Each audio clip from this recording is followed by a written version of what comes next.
अमेरिकी राष्ट्रपति Donald Trump जो भी कहते हैं, भारतीय जनता पार्टी उसे पत्थर के लकीर की तरह मान लेती है। और अब उनके दो बयानात सामने उभर कर आए हैं जो भारतीय जनता पार्टी को शर्मिंदा करने के लिए काफी हैं। पहली बात, 21 मिलियन यूएस डॉलर्स यानी 182 करोड़ रुपए बकौल डोनाल्ड ट्रंप उनके दोस्त प्रधानमंत्री नरेंद्र मोदी को गए। यह उनका बयानात है। यह है ताजा बयान डोनाल्ड ट्रंप का। दोस्तों याद कीजिए, इसी मंच पर मैंने आपको बताया था कि जिस 21 मिलियन यूएस डॉलर्स की बात डोनाल्ड ट्रंप ने की थी, इंडियन एक्सप्रेस ने अपने पड़ताल में पाया दरअसल यह पैसा ढाका यानी बांग्लादेश को गया था। अब डोनाल्ड ट्रंप के ताजा बयान में वो ये कह रहे हैं कि यह पैसा प्रधानमंत्री नरेंद्र मोदी को गया। उसकी हम चर्चा करेंगे और उसकी बहुत गंभीर चर्चा करने की जरूरत है। मगर जैसा कि कार्यक्रम की शुरुआत में मैंने आपको बताया कि डोनाल्ड ट्रंप जो भी कहते हैं, भाजपा उसे पत्थर के लकीर के तौर पर मान लेती है। अब डोनाल्ड ट्रंप ने कहा है कि ईवीएम नहीं, बैलेट पेपर के जरिए चुनाव हो। बकौल डोनाल्ड ट्रंप, कंप्यूटर में गड़बड़झाला हो सकता है। उन्होंने यह भी बताया कि उनके एक चचा हैं और उनके चचा ने उन्हें बताया कि वोटिंग दरअसल ईवीएम के जरिए नहीं, बैलेट पेपर के जरिए होनी चाहिए, क्योंकि बैलेट पेपर के जरिए गड़बड़झाला हैंकी पैंकी नहीं हो सकता। उन्होंने आगे यह भी कहा कि सबसे तेजी से भी बैलेट पेपर के जरिए काउंटिंग हो सकती है। सुनिए डोनाल्ड ट्रंप क्या रहे हैं, और वो जो कह रहे हैं उसका हिंदी में अनुवाद मैं आपको लगातार नीचे दिखाता रहूंगा। सुनिए वो क्या कह रहे हैं। I did ask Elon because he knows more about computers than anybody. And I said, what do you think of the voting system? He said, computers are not meant for voting. It's just not it's too many transactions taking place too quickly. It's just not, he said, honestly, and I've gone to the best people, the smartest computer minds from MIT, from others. My uncle was a professor for 41 years at MIT. And a brilliant guy, and I got to know a lot of the people up there, and they will tell you that the most secure way that you can secure the election, and probably the fastest way, because there can be very little hanky-panky, is paper ballots. Can you believe? अब Bharatiya Janata party क्या कहना चाहेगी?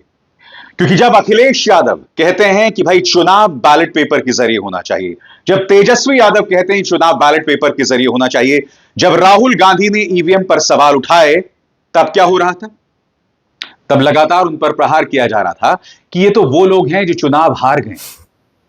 अब Donald Trump, जिनकी हर बात भाजपा के लिए पत्थर की लकीर है, वो ये बात कह रहे हैं। तो अब भाजपा कहां जाएगी? और यह पहली बार नहीं है। याद कीजिएगा दोस्तों, प्रधानमंत्री नरेंद्र मोदी और डोनाल्ड ट्रंप की प्रेस कॉन्फ्रेंस हो रही होती है और उसी प्रेस कॉन्फ्रेंस में एक महिला चाटुकार पत्रकार उन्हें बधाई देती हैं कि मेरी जिंदगी का यह स्वर्णिम मौका है कि आप राष्ट्रपति बन गए। और उसमें यूएसएड पर सवाल किया जाता है कि क्या वो भारतीय और अमेरिकी चुनावों को प्रभावित करने की कोशिश कर रहे हैं। और अपने उसी जवाब में डोनाल्ड ट्रंप प्रधानमंत्री के सामने कहते हैं कि चुनाव तो बैलेट पेपर से होना चाहिए। सुनिए उन्होंने क्या कहा था। Yeah, President Trump, first of all, congratulations for the fantastic 24 days of your presidency. Historic and unprecedented decisions that you made, transformational reforms. I'm particularly impressed by the expose on USAID. And I would like you to share with us if you think USAID had a role in election interference in the US in 2020 and Indian elections in 2024. So it could have had a role. There were a lot of bad things that happened in 2020. I think bad things happened in 2024, but it was too big to rig. We won by a tremendous margin. We won every swing state. We won the popular vote by millions of votes. So it was too big to rig. But yeah, I think they probably tried. We're looking to go to a system now much different, where one-day voting, voter ID, and we have to do that. And paper ballots. We want paper ballots. और सबसे बड़ी बात, आज ये मुद्दा मैं आपके सामने इसलिए उठा रहा हूं कि ट्रंप के सबसे वफादार, सबसे करीबी इलॉन मस्क इससे पहले कह चुके हैं कि ईवीएम को हैक किया जा सकता है। ये किसी और के शब्द नहीं है दोस्तों, इलॉन मस्क के शब्द हैं। वो इलॉन मस्क जिनके साथ प्रधानमंत्री नरेंद्र मोदी का पूरा विदेश मंत्रालय, राष्ट्रीय सुरक्षा सलाहकार मुलाकात करता है और इलॉन मस्क अपने 3 बच्चों और बीवी के साथ यह मुलाकात करते हैं। यानी कि एक तरफ प्रधानमंत्री नरेंद्र मोदी की पूरी आधिकारिक बारात, यानी कि विदेश मंत्रालय के अधिकारी, राष्ट्रीय सुरक्षा सलाहकार, और दूसरी तरफ इलॉन मस्क के 3 बच्चे और उनकी पत्नी। इन्हीं इलॉन मस्क ने क्या कहा था बैलेट पेपर और ईवीएम के बारे में, खुद सुनिए। I'm a technologist. I know a lot about computers, and I'm like, the last thing I would do is trust a computer program, because it's just too easy to hack. It's too easy to add just one line, and it's really difficult to hack paper ballots. So, in-person voting with proof of with ID, which by the way, every country has. I mean, like almost every country that has democratic elections requires in-person voting with voter ID. This is weird. It's super weird to not have that. I think that's the only way to effectively address fraud. तो मैं आपको 3 बयान सुना चुका हूं। Trump का ताजा बयान कि मैंने गवर्नर्स से कहा है कि वोटिंग बैलेट पेपर के जरिए करवाई जाए। दूसरी बात, प्रधानमंत्री नरेंद्र मोदी की मौजूदगी में उनका यह कहना कि चुनाव बैलेट पेपर से होना चाहिए। और तीसरी बात, खुद इलॉन मस्क जो ये बात कह चुके हैं। याद कीजिएगा दोस्तों, पूर्व मुख्य चुनाव आयुक्त राजीव कुमार से जब यह सवाल पूछा गया था कि भाई इलॉन मस्क भी कह रहे हैं कि ईवीएम को हैक किया जा सकता है, तब उन्होंने कहा था कि भारत के अंदर ईवीएम हैक नहीं हो सकते।